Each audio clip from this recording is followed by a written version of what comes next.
में जानती थी, तो मैंने मेहर गुलाम आबाद साहब से कहा कि आप लोगों ने किस लिए लिया कब्ज़ा?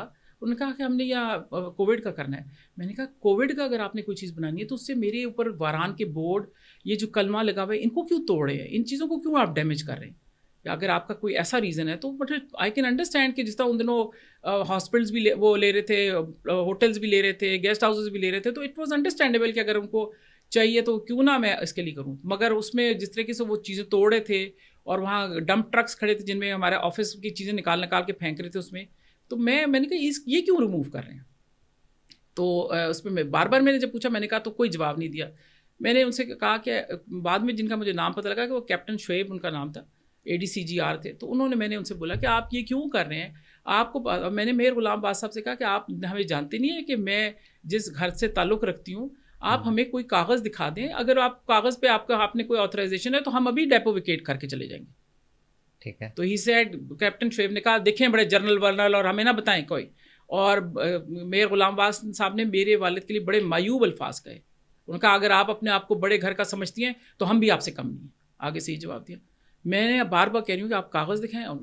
फिर मैंने कहा कि मैं आई फोर्स्ड माई वे कि मैं जाती हूँ ऑफिस के अंदर, मैं आपको फाइल ला के दिखाती हूँ कि स्टे है और डॉक्यूमेंट्स दिखाती हूँ, मुझे आप एक्सेस तो देना, मैं अपने ऑफिस तक जाऊँ।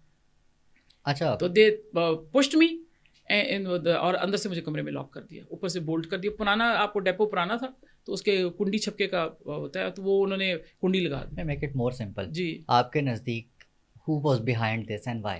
मैं आपको बताती हूँ कि मेरा ख्याल है कि जनरल फैज़ हमीद का 2 इंटरेस्ट थे।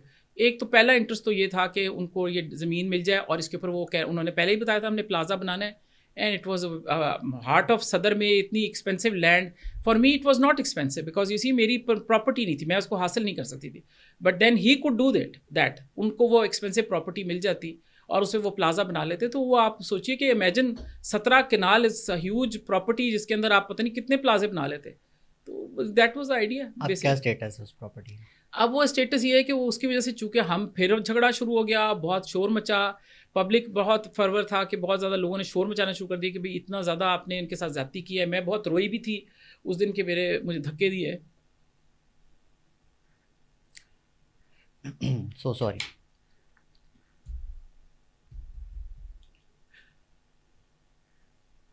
बट एनीवे उसकी वजह से ये हुआ कि वो सब चीज़ें इतनी फंस गई और कोर्ट में हम चले गए, लिटिगेशन शुरू हो गई, झगड़ा मज़ीद शुरू हो गया कि वो सारा जो इशू है वो रुक गया। और उस दौरान फिर व्लॉग्स वगैरह करवाए गए जनरल फैज़ हमीद ने ऐसे लोगों से जो कि जिन्होंने कि नोबडी कॉन्टैक्टेड मी कि मेरे से कोई इन्फॉर्मेशन ले।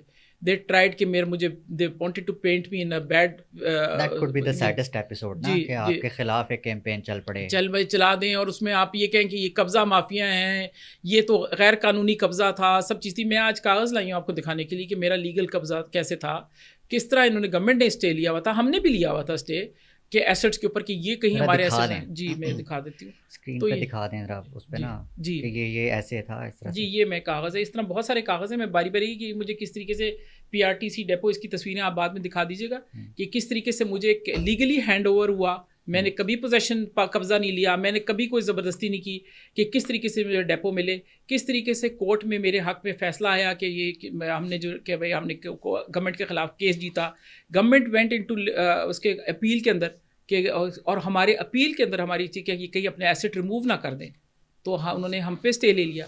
फिर हमने किस तरीके से ये सारे केसेस के कागज़ हैं, ये आप बाद में स्क्रीन में दिखाइएगा कि किस तरीके से सब चीज़ों का सबूत आएगा और किस तरीके से फिर अहल कमीशन बना। जब ये सारा वाक़या हुआ तो हमने अहल कमीशन कोर्ट ने किया और अहल कमीशन ने हमारे हक़ में रिपोर्ट दी कि इनकी पोजेशन में था, इनको लीगल चीज़ें मिली हुई थी चीज़ें।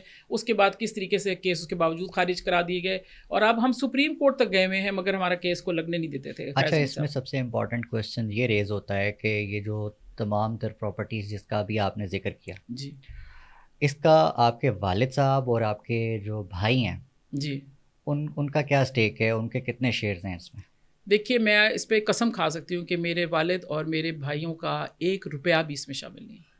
दिस इज़ स्ट्रिक्टली, मैं क्योंकि पार्टनरशिप में बिलीव नहीं करती है। उसकी वजह ये कि पार्टनरशिप हमारे, मैंने आज तक किसी से पार्टनरशिप नहीं की और सिवाय अपने हस्बैंड के, क्योंकि दूसरे पार्टनर की भी लाइबिलिटी आपको उठानी पड़ती है। अगर वो बाद में पता लगे कि बड़ी कोई पार्टी है तो उसके साथ वो भी सफ़र करता है کہ وہ اگر کوئی بیک گراؤنڈ کا, تو ہماری فیملی کا ایسا معاملہ تھا, میرے فادر کی ریپوٹیشن اتنی زیادہ ہمارے لیے امپورٹنٹ تھی کہ for me I was very careful کہ بزنس ڈیلز ایسے, کیونکہ میرے والد بزنس سے تعلق نہیں رکھتے تھے, تو ہی آلویز ٹول می کہ بیٹا کسی قسم کی کسی سے پارٹنرشپ نہیں کرنی. ایک دفعہ میرے بھائی نے مجھے آفر کیا کہ میرے پاس 2 لاکھ روپے ہیں, اس کو ڈال لیں میرے سب پیسوں میں. تو میں نے کہا تھا آئی ایم سو سوری, کل کو میں 2 لاکھ کے لیے آپ کو جواب دے ہو جاؤں گی. پتہ نہیں میں سر پھرا بندہ ہوں, میں نے کہیں لڑائی کر لینی, کچھ کر لینا ہے, تو میں انڈر پریشر تمہارے پیسوں پہ آ جاؤں گی. سو آئی ہیو نیور, الحمدللہ میرے والد کا صرف اتنا رول ہے کہ ان کی دعائیں میرے ساتھ شامل حال تھی. تو وہ جو ایک کلیش بیچ میں آیا تھا, فیملی کلیش تھا, جس میں آپ نے ایف آئی آر کی تھی اپنے بھائی پہ کہ وہ آپ کی والدہ کو اور آپ کو ہراس کر رہے ہیں, تو وہ اس کی کیا ریالٹی ہے؟ اس کی ریالٹی وہ ہماری فیملی کا اپنا انٹرنل میٹر تھا. اس کا پراپرٹی, اس پراپرٹی سے, یہ تو میری ہے ہی نہیں, واران ڈیپو کی جو پراپرٹی تھی یہ تو لیزڈ تھی پراپرٹی تھی. اس کا میرے بھائی کی اور ہمارے معاملات سے اس طرح کا تعلق نہیں تھا. ہماری ایک اور فیملی ڈسپیوٹ ہے کہ پراپرٹی کے جو ڈسپیوٹ چل رہے ہیں, کہاں پہ وہ چل رہے کیسوں میں, وہی معاملہ ہے کہ آپ کو پتہ ہے کہ جس طریقے سے ہمارے کیس چلتے ہیں. 9 ایئرز ہو گئے میرے والد کے انتقال کو, اور آج تک ابھی تک کیس کوئی بھی کلمنیشن پہ نہیں آیا, کیونکہ دوسری پارٹی آپ کو پتہ ہے تاریخیں لے لیتے ہیں. جہاں آپ کو پتہ ہوتا ہے آپ ویکر وکٹ پہ ہیں, یو ڈونٹ وانٹ کہ کیس ختم ہو, اور پھر یہاں تو آپ کو پتہ ہے آج کل تو لوگ وکیل ہی ایسے کرتے ہیں کہ جس کا ایکسپرٹیز ہوتی ہے کہ جی کیس ایسے لٹکانا ہے. تو بس I am stuck in that. Right, coming to general Faiz صاحب جی کا court martial, how you see this? I would want anybody جو غلط کرتا ہے, جو اپنے اختیارات سے تجاوز کرتا ہے, be it me or my close ones, کوئی بھی ہو, میں یہ سمجھتی ہوں کہ اس کو they should be brought to the book. مگر ایک اور بات ہے کہ جو ہر انسان کا حق ہے کہ اس کو انصاف بھی ملے.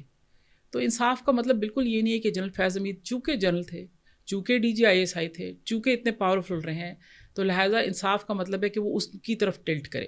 انصاف کا مطلب یہ کہ person like me should also get انصاف. پرسن جو کہ بالکل غریب کو بالکل نہ, اور میں سب کو سچ بتاؤں کہ جو ہمارے ہاں ہے طاقتور کے مقابلے میں بھی ایک بڑے باپ کے نام کے ساتھ کی بیٹی ہوں, مگر میرے دیکھ لیں کہ میرا کیا حال رہا ہے.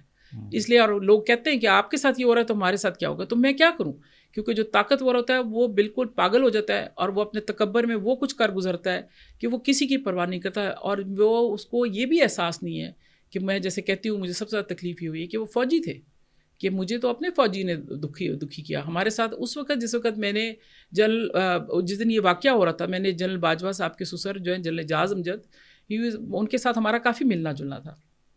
I called him up and I said, uncle یہ ان سے یہ کوئی کیپٹن شعیب صاحب آئے ہوئے ہیں, یہ مجھے اندر اپنے آفس نہیں جا رہے, آپ صرف مجھے ان سے کہہ دیں کہ مجھے اندر جانے دیں, میں فائل لا کے دکھاؤں کہ اس پہ اسٹے ہے پراپرٹی پہ. تو he said, I'm sorry, I cannot help you. اچھا, اس میں نا ایک بڑا امپورٹنٹ پوائنٹ آپ کی باتوں میں سے نکلا, آپ نے کہا کہ جی no one should be, law abide ہونا چاہیے سب کو. جی بالکل. آپ کے والد صاحب پہ بھی بے نظیر بھٹو کی جو گورنمنٹ ہے اس کو گھر بھیجنے اور IJI بنانے کا الزام ہے. جی بالکل. رائٹ. جی. تو آپ کو لگتا ہے کہ ایک خفیہ ادارے کے سربراہ کو اتنا مضبوط ہونا چاہیے کہ وہ فیصلہ کرے ملک کا سیاہ کیا ہے اور سفید کیا؟ او مائی گاڈ, آپ نے تو میرے سے وہ سوال پوچھا ہے جس کا میں لانگ ٹائم سے اس پہ لکھنا چاہ رہی تھی اور مجھے موقع نہیں مل رہا تھا. دیکھیے میں آپ کو بتاتی ہوں, بالکل نہیں اجازت ہونی چاہیے, جو تھا وہ غلط. And no, but in my father's case it was an entirely different matter. You must understand کہ وہ آج اگر اس وقت ایک چلتی ہوئی سویلین گورنمنٹ کے اندر کوئی ایکشن کریں تو وہ غلط ہے. اچھا, مگر جب IJI بنائی گئی تو اس وقت there was not a civilian government in place.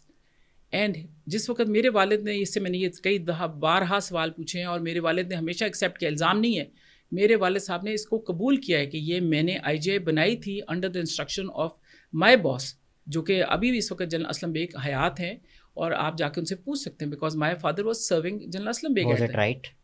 Yes it was right. میں آپ کو بتاتی ہوں, میں آج بلیو کرتی ہوں پولیٹیکل انفلٹریشن. جی میں آپ کو بتانے لگی ہوں کیسے, اس کا بیک گراؤنڈ سمجھے. اٹ واز, اگر آج کے پرسپیکٹیو میں دیکھیں گے نا تو آپ نہیں سمجھیں گے. اس دن سوچیں کہ جنرل ضیاء الحق جو کہ مارشل لا ایڈمنسٹریٹر تھے اور یا آرمی چیف تھے یا جس طریقے سے پہ, وہی ہیڈ وہ ڈائڈ, کوئی معاملہ نہیں تھا, کوئی چیز نہیں تھی, ان کی جگہ پہ ایک انٹرم سیٹ اپ چل رہا تھا.